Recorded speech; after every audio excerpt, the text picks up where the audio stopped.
Welcome to Luca is a Billionaire, where the only thing I invest in is your answers. You start by opening Gmail and clicking Compose.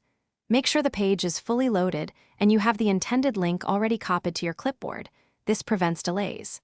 Click into the message body where you want the link to appear. Once done, paste with Ctrl+V to drop the full URL into the draft. You do this now to keep the flow.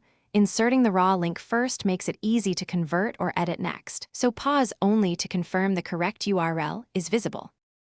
You now convert the pasted URL into a clean clickable link.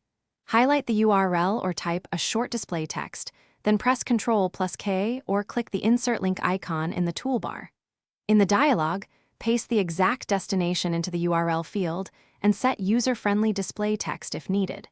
Make sure the link begins with HTTP or HTTPS to avoid broken links. Once done, click OK. This keeps the message tidy and more likely to be clicked and trusted by recipients. You finish by addressing the email, adding a concise subject line, and clicking Send. Before sending to your main recipients, send a quick test message to yourself to confirm the link opens correctly and lands on the intended page. If the link fails, make sure you copied the full URL. Try removing extra tracking parameters after a question mark, or paste the direct address. If recipients report issues, resend the corrected link and note the fix in a short follow-up sentence so they know it's updated. Thanks for watching and please subscribe. It's the best investment you'll ever make.